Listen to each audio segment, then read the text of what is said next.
Watu wengi sana walikuwa wanasubiri kusikia mashambulizi ya Marekani ambayo yalikuwa yametangazwa na rais wa Marekani Bwana Donald Trump kwamba angeweza kufanya mashambulizi makubwa sana kuanzia Jumanne kuamkia Jumatano, na walitangaza kwamba mashambulizi haya yangeweza kuwa ni mashambulizi funga kazi, na Iran wenyewe nao wakasema tuko tayari kwa ajili ya mashambulizi, na wakatangaza kwamba sasa wameingia rasmi kwenye mapigano ambayo yatakuwa ni ya moja kwa moja na Marekani, na watauonesha ulimwengu kile ambacho Iran wanacho. Hii ilikuwa ni moja kati ya story ambayo iligonga headline sana, na usiku wa kuamkia tarehe 8 mwezi wa 4 mwaka 2026 ilikuwa ni watu wanasubiri wasikie mauaji yaliyofanywa pale Iran.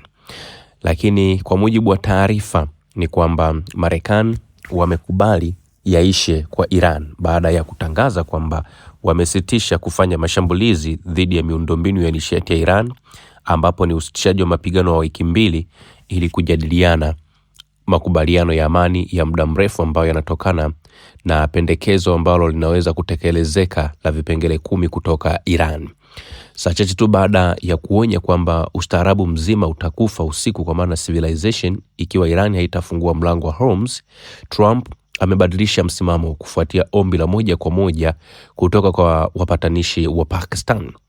Amesema kwa kuzingatia mazungumzo na waziri mkuu Shehbaz Sharif na Field Marshal Asim Munir wa Pakistan, ambao waliomba nizuie nguvu ya uharibifu iliyokuwa ikielekezwa Iran usiku huu, na kwa masharti ya Jamhuri ya Kiislamu ya Iran kukubali ufunguzi kamili wa haraka na salama wa mlango wa Hormuz, ninakubali kusitisha mashambulizi na mabomu dhidi ya Iran kwa kipindi cha wiki 2, Trump aliandika kupitia katika ukurasa wake wa Truth Social.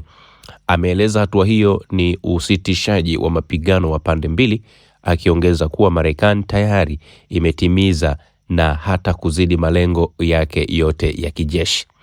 Rais amesema pendekezo la vipengele 10 la Iran linatoa msingi unaoweza kutekelezeka kwa mazungumzo, huku hoja nyingi za awali za mzozo tayari zikidaiwa kukubaliwa.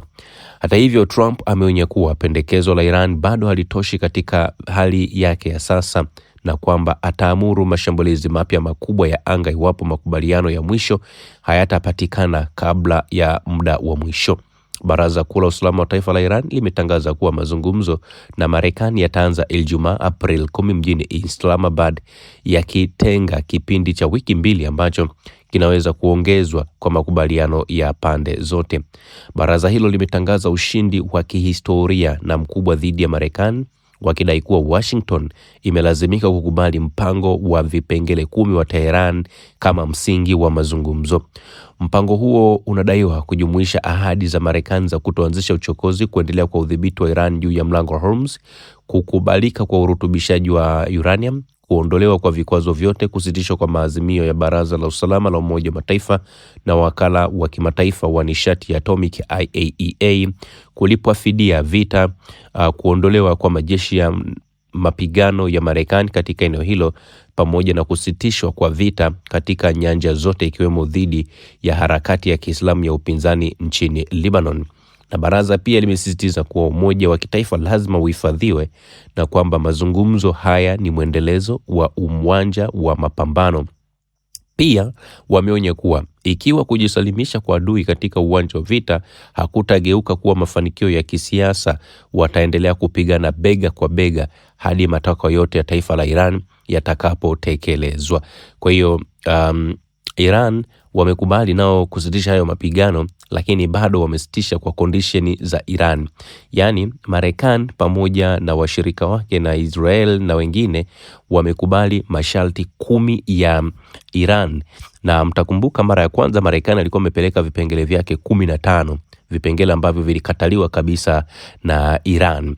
Na vipengele hivyo 10 ambavyo vimepelekwa ni moja kati ya vipengele ambavyo Iran wenyewe ndio ambao wanasema wanahitaji viweze kufanyiwa kazi, na unaongelea Marekani kutoa dhamana ya kutofanya uchokozi dhidi ya Iran unaongelea kuendelea kwa udhibiti wa Iran juu ya mlango wa Hormuz, unaongelea kutambuliwa kwa haki ya Iran kurutubisha uranium, unaongelea kuondolewa kwa vikwazo vyote vya msingi primary sanction, unaongelea kuondolewa kwa vikwazo vyote vya ziada secondary sanction, unaongelea kusitishwa kwa maazimio yote ya Baraza la Usalama la Umoja wa Mataifa na ya Wakala wa Kimataifa wa Nishati ya Atomic IAEA, unaongelea Marekani kulipa fidia wa Irani kutokana na uharibifu wa kivita, unaongelea kuondolewa kwa majeshi ya mapigano ya Marekani katika eneo hilo, lakini pia hapa unazungumzia kusitishwa kwa vita katika nyanja zote ikiwemo maeneo ya kikanda kama Lebanon,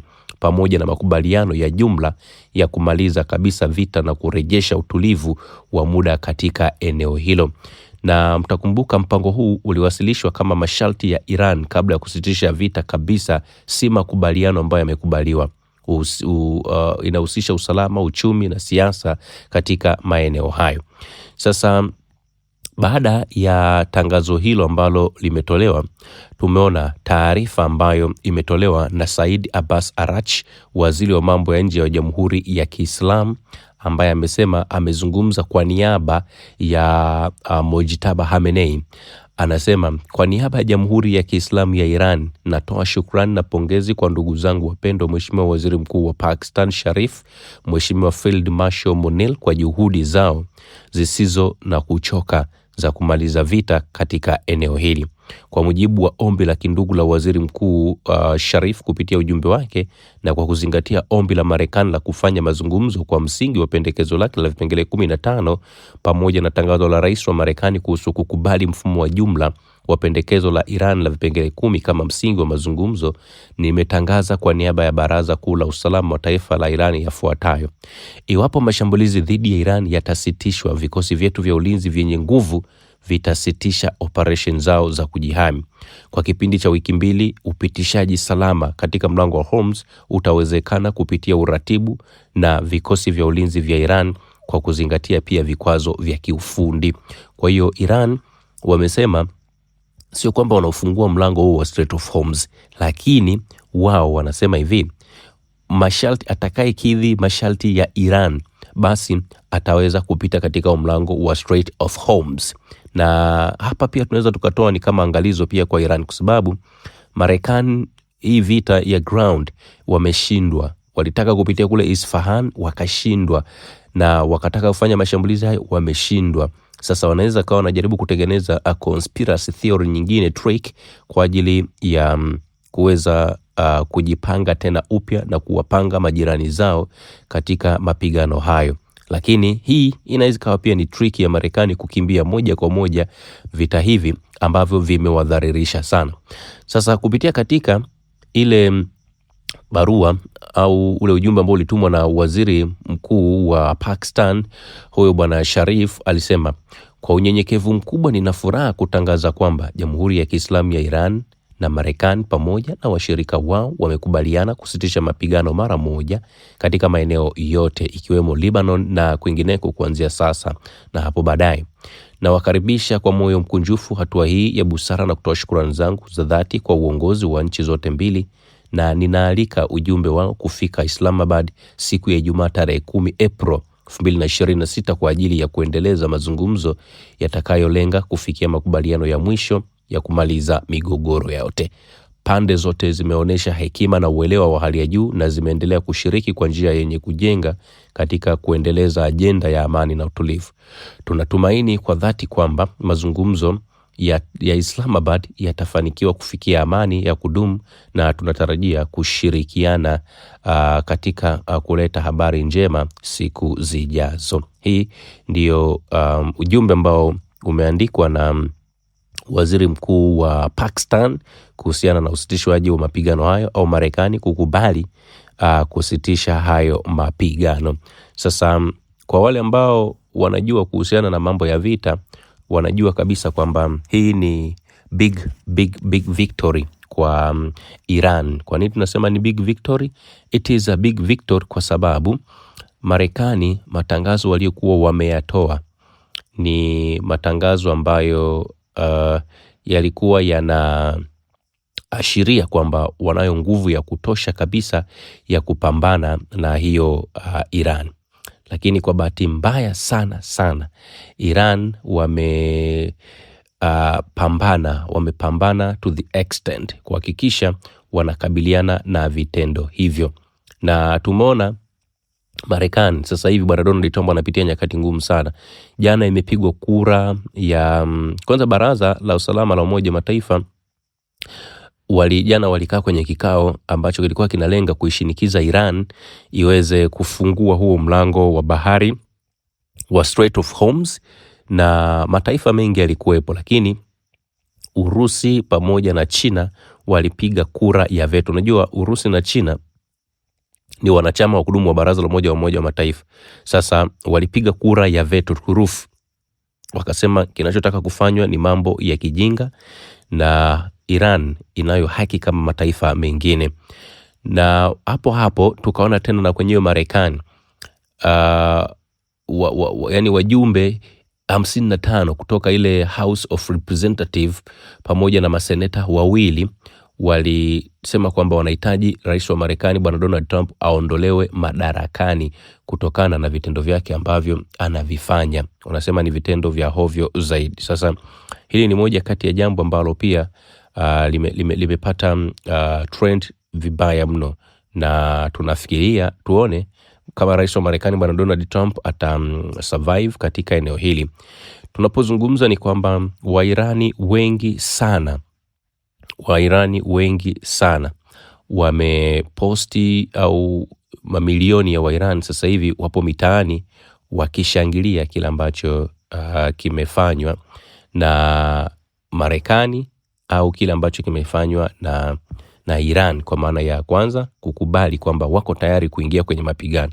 Kwa maana ya Iran wao walisema watapambana kwa namna yoyote ile, lakini big congratulations zinaenda kwa raia wa Iran ambao waliamua kusimama na kwenda barabarani na wakasema tutakufa pamoja na Iran. It's better Marekani akaua raia wote wa Iran, lakini sio kwamba ifikia hatua mtu mmoja aseme tutawapiga, tutawachakaza, tutafanya hivi na vile. No, Wairani wakasema hiyo haiwezekani. Sisi tutaenda barabarani na tutawaambia kama wanatuua watuue, na tuko tayari kufa pamoja na mambo mengine. Hii ndio maana ya nguvu ya Iran katika eneo kama hili. Iran wana staili yao ya maisha. Marekani amecheza karata ambayo ni karata ya hovyo kidogo. Wairani wenzake jana hiyo walianza kufanya mashambulizi Tel Aviv, walifanya mashambulizi Falme za Kiarabu na maeneo mengi sana wakati Marekani alipokuwa akifanya maandalizi. Na katikati ya maandalizi hayo Marekani akatangaza kwamba sasa amesitisha mapigano kwa muda wa wiki 2. Lakini bado tunaendelea kuweka angalizo. Kuna milango mingi sana ambayo inatumika kupita. Kwa mfano kuna Strait of Hormuz, Malacca, Bab el-Mandeb, Gilbarat Strait, lakini pia kuna Lombok Strait, kuna Bosporus Strait, kuna Sunda Strait, Bering Strait, Strait of Mozambique, Luzon Strait, Korea Strait. Maeneo hayo yote sasa hivi na yenyewe yanatakiwa kukaa mkono wa kuume kabisa, kwa sababu Marekani sasa ameshagundua kwamba watu ambao wanamiliki milango ya kupitisha kama ni mafuta, kama ni gas, wameanza kuwa na kiburi.